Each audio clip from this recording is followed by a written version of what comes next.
Welcome back again to our weekly recap, the words of life, and our 52-day challenge reading through the book of Luke and Acts. This episode is Kevin and I doing a recap of our reading. And listen, we're covering 7 really long chapters. We're like 8 through 14 in a week. And there's no way we can pull out all of the great things that are in every chapter. And so it's always a challenge when we do this recap style of video is how do we do it properly? So Kevin came up with a cool idea of each of us individually just kind of coming up with our 1 or 2 like highlights or favorite things or interesting thoughts from each chapter, and we'll just discuss it for a couple of minutes. And if we do that, we should be able to get a discussion on those highlights Cover the chapters in under an hour, if nothing else. So, but before we do that, we want to say hello to Kevin. How's it going? What's new? What's shaking? Adam, not too much. We just got back today from the Bahamas for a couple of days. So how was that? It was good. It's relaxing. I mean, we don't look when you don't have kids with you, and it's just the two of you. You just go somewhere and you just relax and do nothing, right? And the Bahamas aren't a place where you go and it's like, you go to some place. There's all these things to see and do and whatever. And I was like, you go to Nassau. What do you do? Oh, you walk around, you go see the Queen Steps, you hang out on the beach for a little while, go to the straw market, right? It's like you have to like run around and see all these big highlights of all these things that are there, right? And then you go to the, island that each of these cruise lines has now down in the Bahamas. And it's like, what do? You lay on the beach. You do like it's just you don't do anything, right? Yeah, enjoy paradise. Yeah, that's right. You just don't do anything and relax. Day, right? Yeah. Well, so that's good. That's what we did. We're definitely definitely gonna have to do that one of these days. That sounds amazing. I've actually got one of my real estate coaches that moved to the Bahamas. Okay, and they're living their best life down there, and they just love it. So yeah, they're Bahamian, yeah, Bahaman, yeah, Bahamian. I don't know. I don't know what you call it, but she's actually from Canada, so went from the frigid north to the tropical south, which is kind of cool. So we did meet some people on our trip. So there's always things to do on the ship, and somehow the first night we went down to this sort of like puzzle solving thing. You go and there's all these clues you have to figure out and whatever. And we met this group of people, and then the next night we saw the same people again doing the same kind of a thing, a murder mystery deal, whatever. But one of the couples that we ran into there was actually lived in Arizona, and we're like, oh, we are too, whatever. And they're like, oh, we've lived for a couple years, 2 years. Oh, where are you from? And they said, oh, Alaska.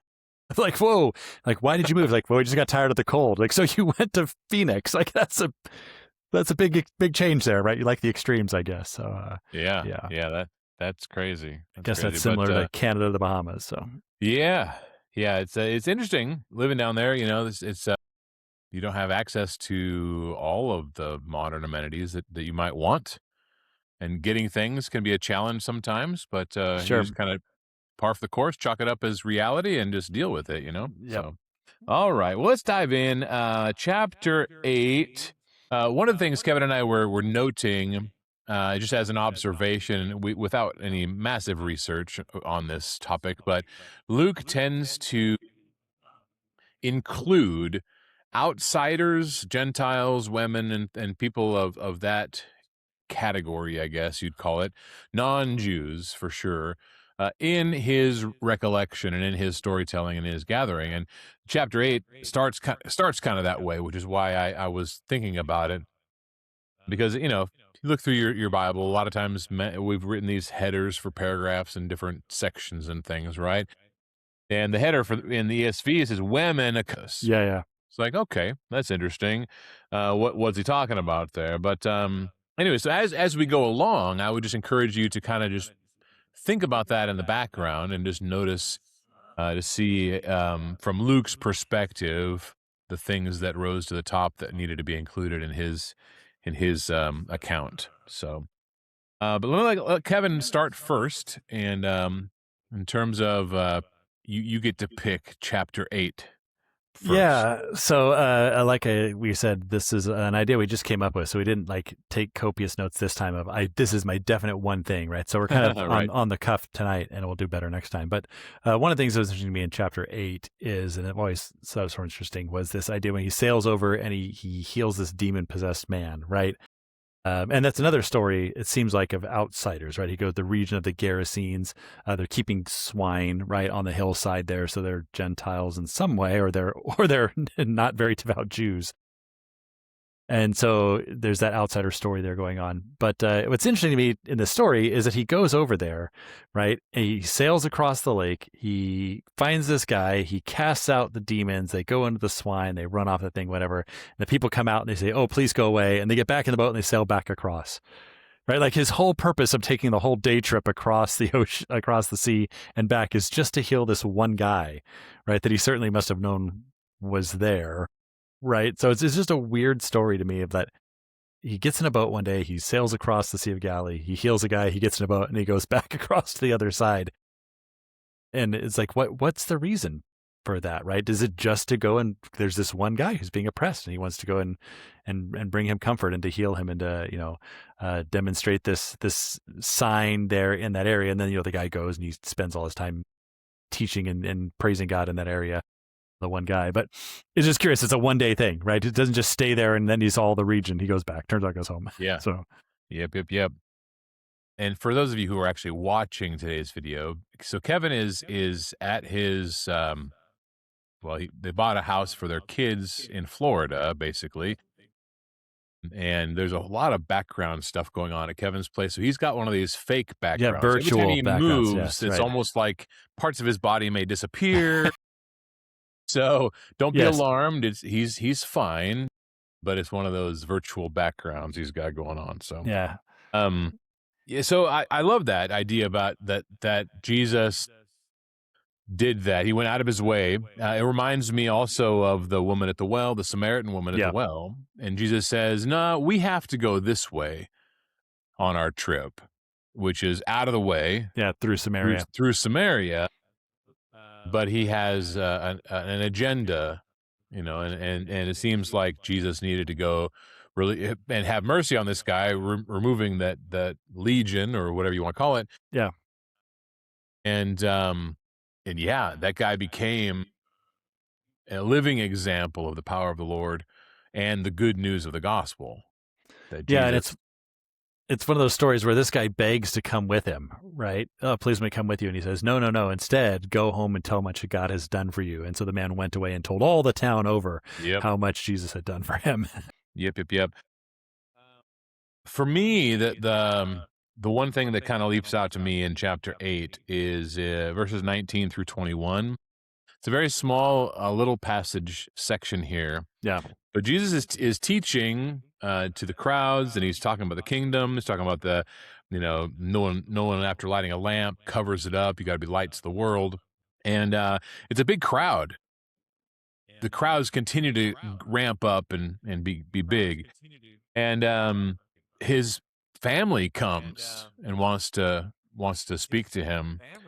And the crowd told him, "Hey, your mother and your brothers are standing outside desiring to see you." But he answered them. So he's speaking to the crowd. "My mother and my brothers are those who hear the word of God and do it." It's a strikingly profound statement to make. When Jesus was 12 and he stayed back at the temple, and his mother and father came to him, and he submitted to their will. She treasured all those moments in her heart. So it's not like they had a bad relationship, he and his mother. In fact, she was present throughout his ministry a lot. So what's the point that Jesus is making here in striking this difference that, hey, my true family are those I'm going to be spending eternity with, is another way you might put that. Yeah. But I wonder. Yeah, and it's this. Do we have that same attitude today? Yeah, it's it's an interesting statement there, and it's that I think it is again that sort of outsider mentality that that Luke is bringing to the narrative, right? That the family of God is not Jesus' own physical family. It's not just his people, Israel, right? And so he tells the story about, my brothers and sisters, my family are those who believe in me, who do the things of the Father. And I think that it is part of that Luke narrative, right? Because remember, he's writing to, we talked about this last week, is someone who has at least a Gentile Greek name, right? Whether that's an actual Greek name or it's a pseudonym, but it's Greek. And so it's non-Jewish. He's not writing to Jews. And so I think all of these stories in there are sort of part of that. And this is pivotal to that idea, right? That this is the family of God. This is the family of God is the ones who believe in him. This is, and are my brothers and sisters as well then, right? Those who are not my physical flesh, but those who follow Jesus. So, Yep. All right. Let's get into chapter 9. Now, I will say that we would love to hear your sure. highlights. So wherever you find this content, leave your comments down below.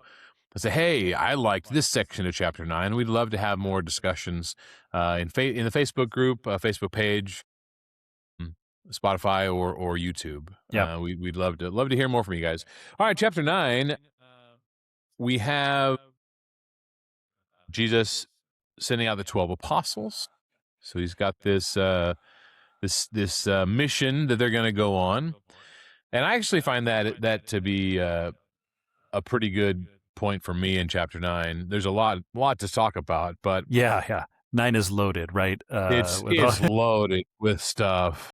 Another healing of demon possession. You got the transfiguration, right? Like it's just, Well, and I think I like Matthew's recollection of the commandment to take up your cross and follow me. Sure, yeah. Section, but one lesson that I think is noteworthy for us today is in this instruction that he gave his apostles to go out and preach the word and seek the lost, and he told them, go with nothing, basically. Go virtually empty-handed. Don't be prepared for a big long journey. Expect the Lord and the brethren, the followers of God, to take care of you, basically. Yeah. And I think that's a pretty good lesson. We should be hospitable ourselves, and be willing and looking for opportunities to care for God's children and the workers in the kingdom.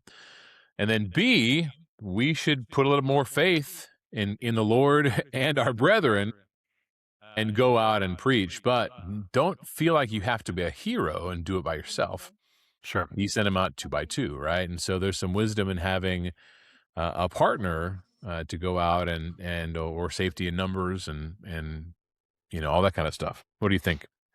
Yeah, and we'll see this repeated again a little bit later, right? When he sends out sort of a bigger group as well, out to do a similar kind of a thing there. And it's what's interesting to me in Luke's account as a whole is kind of happens here in 9 as well. And so this is not like the most important thing in the chapter, but it's probably worth pulling out or noting, is that when you get down to the end, right? Or the end, these chapters are huge, but 51, that's getting close to the end anyway of this chapter. When you get down there, he has this thing where it says the time approached him to be taken to heaven. He set out for Jerusalem, and he sent messengers on ahead who went to a Samaritan village and et cetera. Right? So he sends out the 12. This is sort of the end of his Galilean ministry and that sort of thing. And then the rest of the narrative, so later when he sends out the 70, they'll also be going into all these villages, but he's on his way to Jerusalem the whole time. So Luke's narrative here is very short, right? We had like a couple chapters at the beginning where it's background and youth, right? So 1 and 2. And then you've got basically 3 through 9 is Luke's account of his entire ministry around and doing all of the things, including sending out the 12. And then 9 through the rest is him getting down to Jerusalem, right? And then entering in the last week and all of that sort of stuff, right? And so, when you sort of look at everything from here on out, it's like everything from 9, 10, 11, 12, as you go forward is on the way to Jerusalem stories, right? Like, and I don't think we always pick up on that. I think we think, yeah, there's a lot of stuff going on and a lot of stuff happening, and it's years and years and years. No. This is all as he now heads down to Jerusalem toward the last time. All the places he stops, all the things that he says, the people that have him in his house, and the sending out of these people, right? Which that happens before he does this with the 12. But then he'll send out people ahead of him into the next village, and he'll send people out later as they go out into all the villages on his way down there. And they're on the road, right? So they're basically road tripping from here on out, and he's just relying on people. This is what Jesus does as they head on down, right? So they're actually gonna do this on the way there, sort of as well. And I think that's where we get this thing from before, right? Like you mentioned in the previous chapter, this list of these women that are supporting him, right, and helping to fund this work, if you will, that are doing that. So if you went back in 8, right, you saw this Joanna, the wife of Chusa, the manager of Herod's household. Okay, so this is a woman who's got some status, right, and some wealth. Susanna, many others, they were helping support them out of their own means, right? And so that's always been the way he's sort of done that while he's here, right? Is he's being supported by these people, and he tells his disciples to do the same. So, yep, absolutely. I think there's also some themes that, since Kevin kind of pointed out the progress, that of going towards Jerusalem, there's also this progression of the interactions that you see, like 8 through 9 is kind of like, who is Jesus? We're still learning about who Jesus is. 10 through 12, you can almost say that it's almost like, how should people respond to Jesus? Yeah, you'll see a lot of that. Right. And then like 13 to 14, who is willing to truly follow Jesus? Like he talks about a lot more about separation. There's a distinction being made between the Pharisees and the Jews, and then all of the lost folks in the world. Like the we'll get down to it. The parable of the wedding feast, for instance. Yeah. People making excuses, right? So those who are truly not willing to follow Jesus won't, and those who are seeking him will, And the disciples are kind of looking like from wow, look at what he can do, from the miracles of the sea and all that kind of stuff. Yeah. To like, who is this man? And then, man, we understand who he is now. What does he require of me? So there's this progression that we can also kind of note as we go along through these sections. Okay, chapter 10. Did you? Yeah, yeah. I just was talking about how he goes towards from 9 on. We're headed down there, right? That's sort of interesting to pick that out. That's where the narrative is going to shift. And so you get sort of 2 different things here that are, sandwiched around the parable of the Samaritan, right? So then you have the sending of the 72. So now he says, go out on the way to all the villages I'm about to come to. So it's like, as he's working his way down there, he sends these people out ahead of time, right? Sort of prepping the way, if you will, right?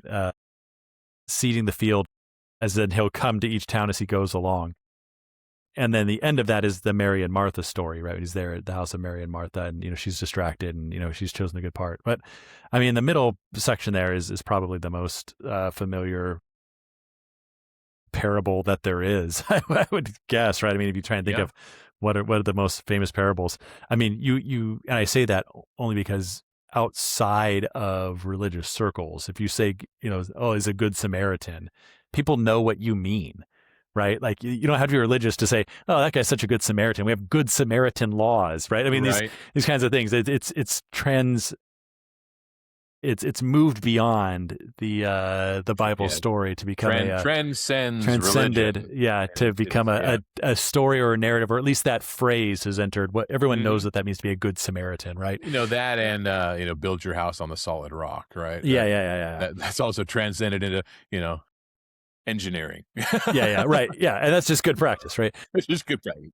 It's sort of good physics. But yeah, this is one of those stories like that. This phrase of Jesus coins this, right, of a good Samaritan. It now becomes so famous that everyone knows what you mean when you say those phrases there, right? And so look, we've talked about this. I mean, sermons upon sermons and ad nauseum, right, about the Good Samaritan and what Jesus is calling this guy to do here, right?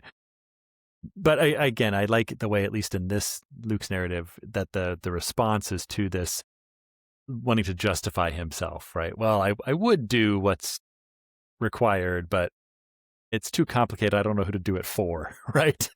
This is my out. And so Jesus' entire response to this parable is not to tell us how to be a good Samaritan per se, right? That's the thing. Love your neighbor as yourself, right? It's Mm-hmm. to show who is the one that's neighborly, right? Well, the one who did good. Okay, good. So go do likewise, right? Like you know who your neighbor is. It's everybody who needs your help. Like stop this nonsense of I don't know who my neighbor is. Kind of a thing there, right? The one who had mercy. Good. You do know. It's not that complicated, friend. Don't make it harder than it has to be. So I think that's the most interesting to me. Yeah, well, I mean, I would have to agree. Yeah, that falls in the most interesting category as well.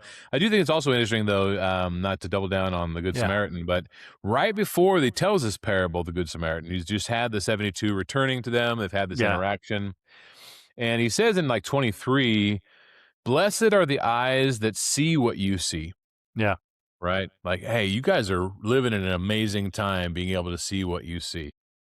For I tell you that many prophets and kings desired to see what you see and did not see it, and hear what you hear and did not hear it.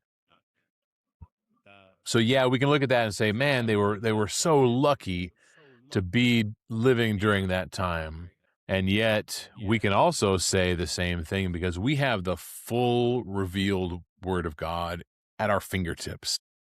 Yeah. We can see the entire plan of God unfolding from beginning all the way through the book of Revelation, which is, a warning and signs for the future, And so blessed are we living in the Right. times that we have, knowing that Jesus was resurrected and died for our sins, and he sent the Spirit and gave us his word. So that'd be my choice B in that chapter. Yeah, no, I think that's good. And Yep. that's just sort of a good mindset generally, right? Like, look, the time you're living in is the time you should be living in, and it's the time you should see the blessings of God around you, as opposed to, oh, I wish I was alive then or there, right? Like, this is the time Yeah. you have, and this is where you are. Be glad in the time you have, and see the blessings of God and the things that you know and see in the time that you've got there. Yep. So the next chapter is like, again, super loaded with stuff as far as just like length of Yeah. things and just content. Not a lot of, oh, let me give you all of these like signs and things. I mean, there are things in there like that sort, but it's, teach us to pray. It's casting out demons by demons, the house divided, the sign of Jonah. He talks about the lamp of the body, and then he gets the whole back end is these woes, right? And my favorite part of that whole chapter is verse 45, right? So he's laying into woe to the Pharisees, woe to the Pharisees, woe to the Pharisees. And then it's one of the experts of the law, one of the Torah scholars answering saying, teacher, when you say these things, you insult us also, right? As though he's trying to be like, hey, whoa, did you mean to insult us? And he's like, oh yeah, I almost forgot about you. Let me specifically insult you, right? Like Now that you mentioned it, lawyers. I don't know what he was going for when the guy said Right. it, right? Because again, he's at this table, he's at this Pharisee's house. That's the funny too. He's in a person's house who's invited him in, right? And he's just, it's not like, well, I don't want to cause waves. This guy's the host. Yeah. He just lays into the Pharisees because of, how they were upset he didn't wash before the meal. But yeah, then the Torah scholars are like, hey, whoa, hey, you're starting to step on our toes a little bit. And he's like, oh, well, actually, I got a whole list of things against you guys as well, right? Like, sorry, that was just a collateral damage. Let me lock in on you specifically. Yeah. Well, as I also like when last year when we read through the New Testament, reading all the Gospels back to back was really kind of neat.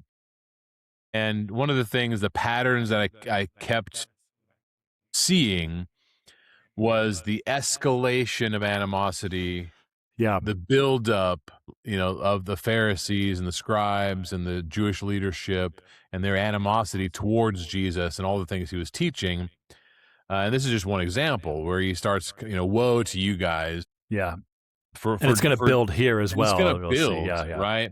And so at the end of this chapter, we see that as he went away from there, the scribes and the Pharisees began to press him hard and to provoke him to speak about many things, lying in wait for him to catch him in something he might say.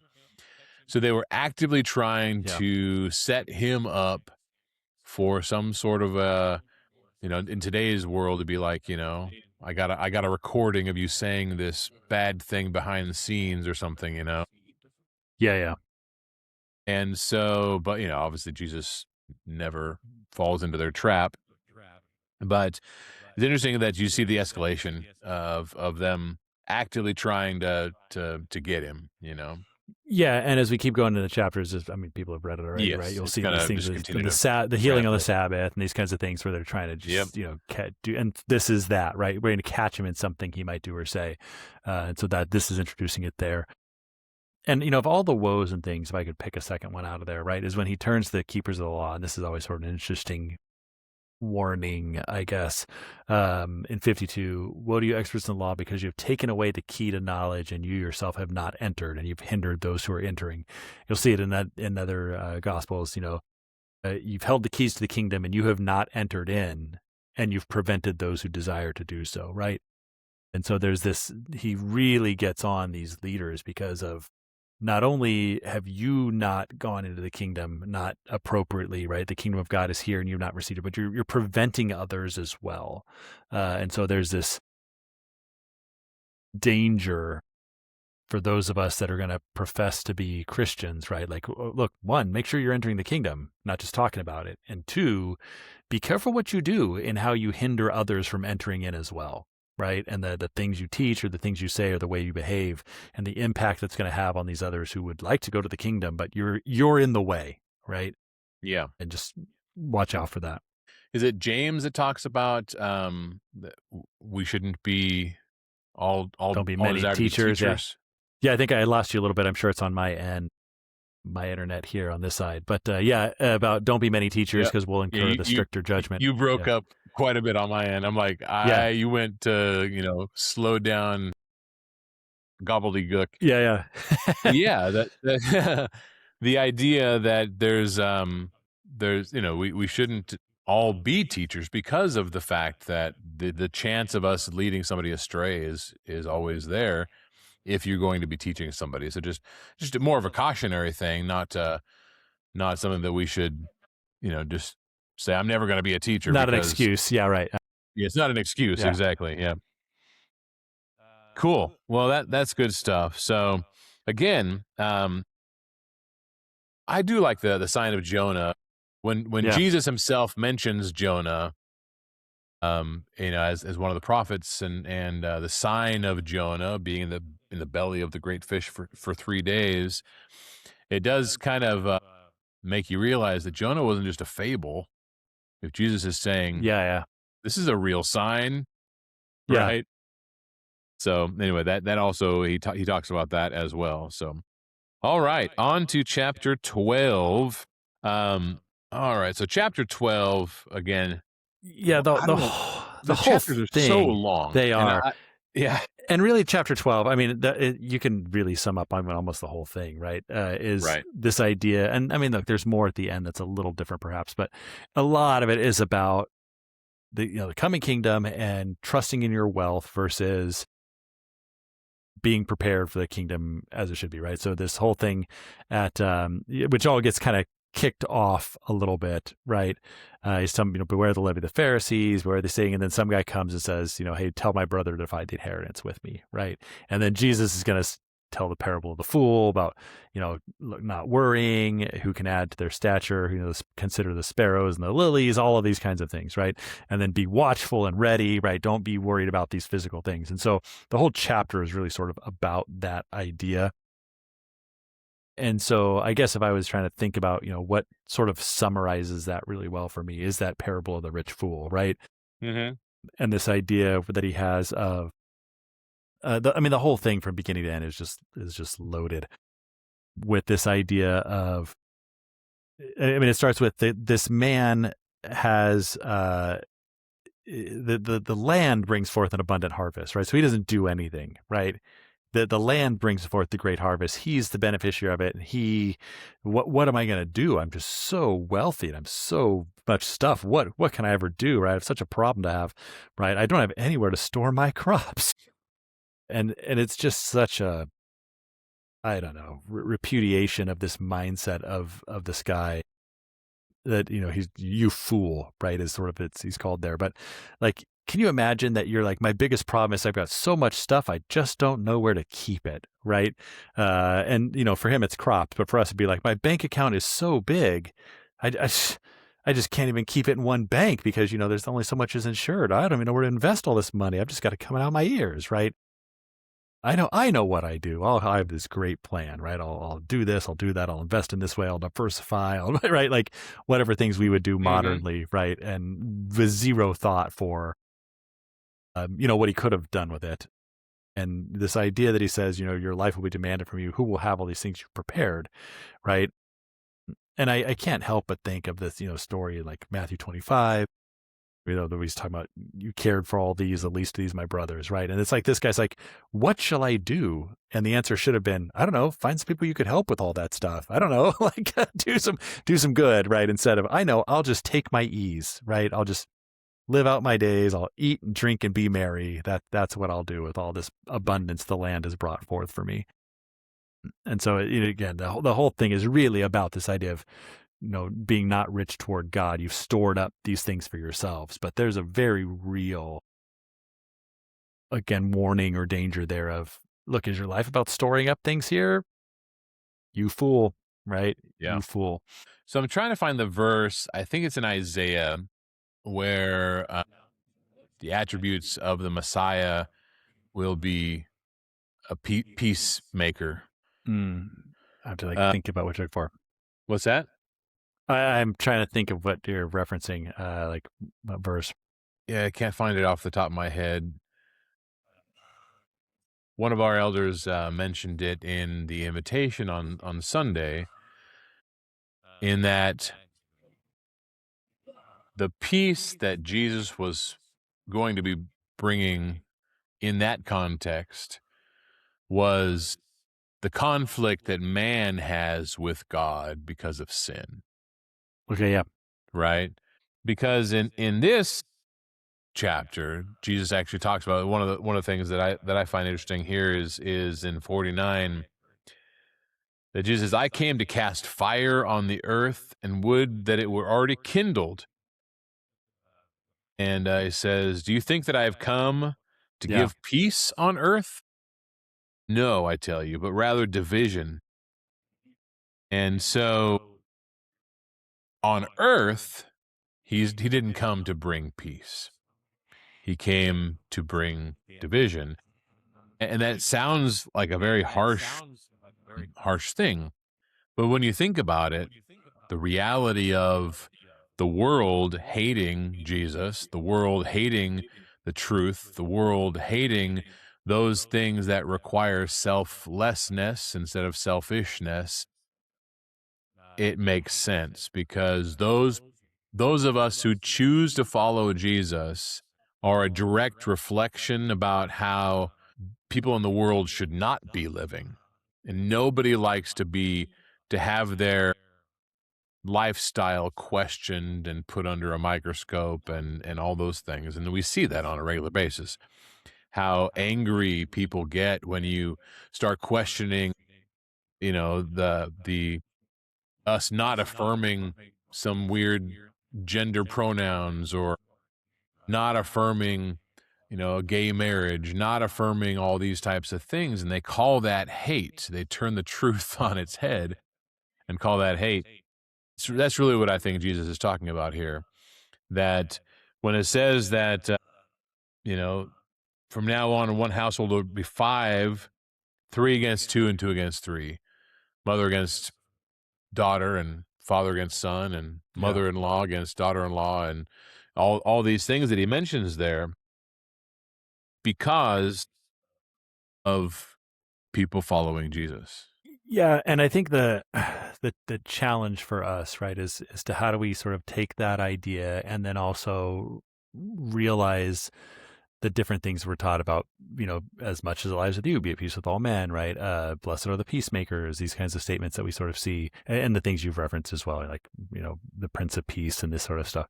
And I think the key there is, is sort of that idea that as much as lies with you, right? And so the challenge that I see coming around lately is on the side of those who claim Jesus being the ones causing the divisions, right? Yes. As though it is our job to rile and do and be and spew hate. No. It is not. It is our job just to go about and reflect and live and be as Jesus Yep. was, and the division will come. Yeah. But somehow it has become, for some religious circles, I will say, our job is to make people hate us, right? And you're like, no, you're missing the point, right? Yeah. You're missing the point of the mission there. That is not it at all. When he sends out 70, he says, send out and do and heal freely and give freely and do these things. And if the town rejects you, it rejects you, right? But it doesn't say go in and, call down, like, as, James, now, should we call down fire and destroy this village? No, right? No, I did not come to kill and destroy. That is not my purpose. Yeah. Yeah.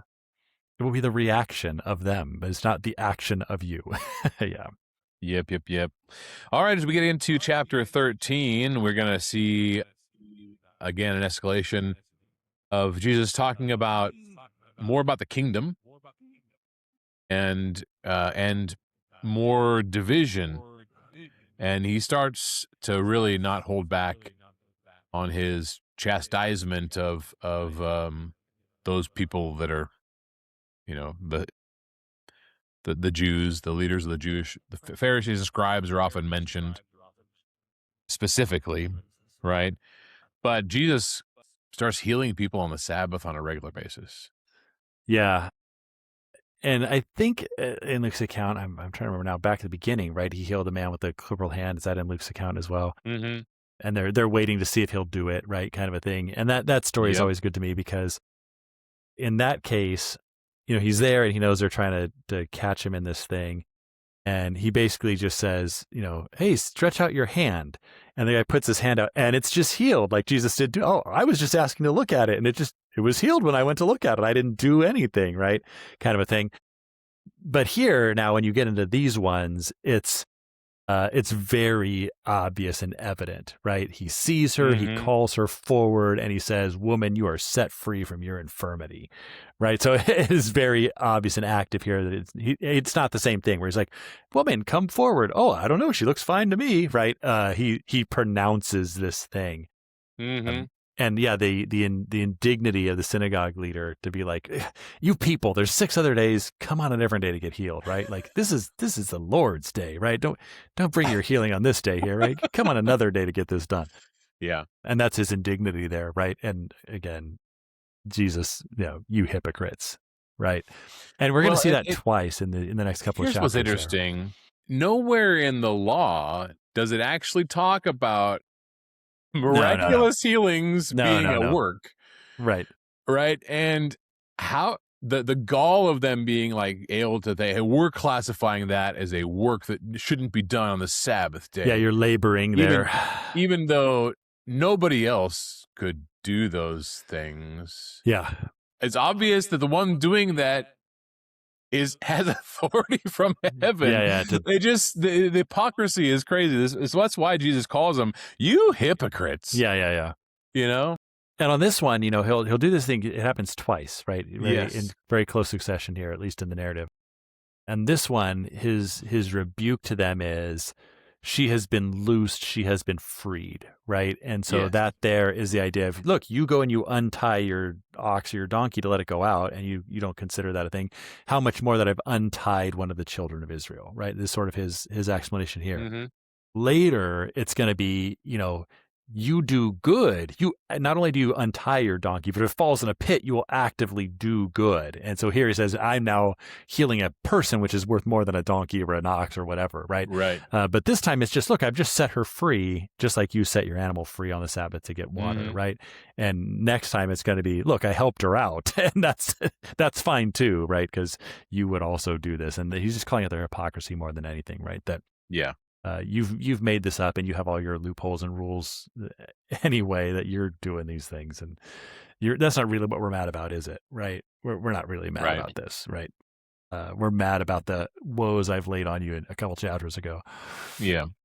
So we can't leave chapter 13 without talking about what Jesus says about Herod. Yeah, about you fox, the two-tailed fox. Go tell that fox, Yeah. behold, I cast out demons and perform cures today, and tomorrow and the third day I finish my course. It's like, yeah, I'm not going anywhere. I've got work to do. You just go tell that fox that I'm going to be here for a couple more days, and then I'll be If he moving wants on. me, I'm here today, tomorrow. Right. Yeah, it's but then in the same light, Jesus does lament about Jerusalem. He's sad for them, and he has this yearning to put them under his wings and like a mother hen, just care for them all. Yeah, All so you've right, got that so chapter sort Luke, of opening and ending that way, right? It opens with this yes, parable of the fig tree and whatever, and being cut down, and this sort of thing. Oh, wait, again, he's talking about the people, right? I've done all these things. Yeah. Well, give it this little more time, and then the end though is, but I don't. At the first part, it seems like the master's like, yeah, I'm ready to take it down, and the other's like, whoa, hang on a minute, right? And at the end, it's very much like, no, he doesn't want to, right? I long to heal you, but you would not, right? Yeah. 14. Yeah, again, there's a lot of stuff here that you've already kind of mentioned about the banquet. So maybe that's a good one to sort of talk about. Because again, we talked about how Luke is doing this focusing towards how there's going to be this inclusion. It's not just the Jews, right? It's more than that. It's the outsider. It's the one who's been overlooked. And that's clearly the message here, right? And the reason that it's told this way, at least in Luke's account, and this is not that, Jesus was never going to have the Gentiles, but the Jews rejected him. That's not what he's saying, but it's presented in that way, right? That the master wants a full banquet. He wants this celebration and this rejoicing, and if the ones invited will not, then others will be invited, right? Kind of a thing. And that's kind of goes back to that statement he had made before, a little bit of, you don't enter the kingdom and you get in the way of others who are trying, right? And now but you're not. You're not going to be able to prevent God. You can't prevent the kingdom from coming, and you can't prevent people from entering into it that God wants to enter into it, right? He's going to invite them. He's going to reach out. He's going to bring in all these others here. But again, the story is set up in this way that, just like much of Luke's narrative, the Jews reject, the Gentiles are welcomed in, right? And again, I think his purpose in doing that is because of his audience in Luke and Acts, right? Yep. Reaching the spread. I mean, all of Acts is about the spread of the gospel, and very quickly we move out of the Jewish circles and into the broader, empire there. So, yeah, I mean, this section, he starts this story. Jesus does, because there's a man reclining at table. Jesus is at a dinner with the Pharisees. Yeah. And you almost wonder, like, if people like the common or the upper class Jews were like just trying to curry favor with this popular rabbi, not really investing time to know who he is. And so I kind of see it that's what I imagine this guy is like, who says, "Blessed is everyone who will eat bread in the kingdom of God." So it's kind of a generic, but kind of like a, rubbing elbows with the rabbi, currying favor kind of a statement. That's how it just feels to me, at least, right? Yeah, and that kind of tracks, right? Because Jesus is talking about this thing, and he's telling them, when you give a dinner, don't take the best table, and hey, give a feast for those who can't, right? Those who can't repay you, and then you'll be blessed, right? Yeah. And it's just like, I've had those kind of students in some of our classes. I got to add in a comment to be like, yeah, I agree, and I'm going to repeat the same thing you said, and not really add anything. Maybe like, okay, right? Yeah, you obviously didn't get it. And it's sort of like that, right? Let me tell you it in a different way. Yeah. Blessed are those who eat and feast in the kingdom of God. Okay, right. And I'm telling you, you say that, that, and yet all of you are invited and you won't come. So, right. Exactly. Let me paint a little picture here for you of how that goes out. Yeah, and it's pretty crazy. You see that God and Jesus have a strong desire to have their house full. Right, that's a statement that's made here. And verse 23, the master said to the servant, "Go out to the highways and hedges and compel people to come in, that my house may be filled." We see in other passages, God is not slack or slow concerning his promise, but desires everybody to be saved. It's God's desire. The invitation really is for everybody. Paul said to the Jew first and then to the Greek. Yeah. That is how it went. God set up the people of Israel, the Jews, to be his chosen people, to bring about and have a remnant of serving God established to bring about the Messiah through one large family tree. And so they were privileged. They had the prophets, they had the words, they had the relationship with the Lord. And yet when Jesus finally arrived, the Messiah, the anointed one of the Lord, finally arrives on the scene, they reject him. And that's the story that we're seeing here. And so that's what's sad, is that all of them got an invitation to this great banquet, or to heaven, essentially. But when the time came to show up and the feast is ready, they had nothing but excuses, right? So do we fall into that same trap sometimes? Yeah, The and excuse train? I think the idea there is, I don't think it's literally, right, like when Jesus says, "Hey, would you want to come and follow me and be?" And you're like, "Well, I've got to like break in these oxen first, right?" Or I got right. But it is the excuses are just, I'm busy with life, right? And so I don't think people Yeah. are literally making excuses. Yeah, right. Wrapped up in the Yeah. physical. That's right. I'm just busy about the things. I'm Mhm. worried about these things here, and that's why I missed what was going on. And then sort of get to the end of whoever has ears to hear, let him hear, kind of thing. That's why I didn't hear what was happening. And so yeah, I think we do, right? And that's where it's key. Key is for us not to be like, "Oh no, I would never tell Jesus I can't come. I've got these things to do." But if he's saying, "But don't you?" Right? Like, aren't you? When we kind of just go about doing our things and moving along, and where will I keep all my stuff? I got to build bigger barns, right?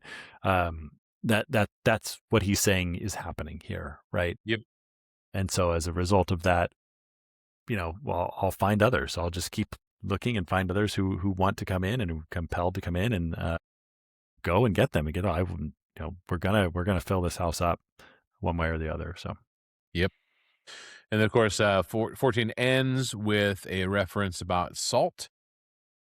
Matthew recorded in Jesus' Sermon on the Mount a yeah, lot about salt, that we are the salt of the earth.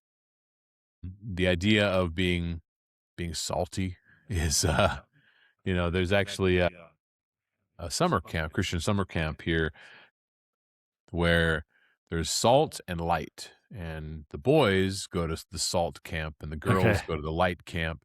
So there's this separation. There's no no no uh no bad stuff happens between boys and girls at summer camp, But they can also focus on being salt and being light, and so it's we're all called to that. But in the warning here, if salt has lost its taste, you can't make it salty again. yeah, It's useless. In fact, it's not even good for the soil. You just trample underfoot. right, throw it out. Just throw it out. So I guess that is a good way for us to end today's reading. Was because we're recording this on Monday the 15th. We read chapter 15, which is where we will start next week with the lost sheep, the lost coin, and the parable of the prodigal son, or the lost son. All the things that are lost in chapter 15 is where we'll pick up next time. Any final words or observations or big lessons, Kev?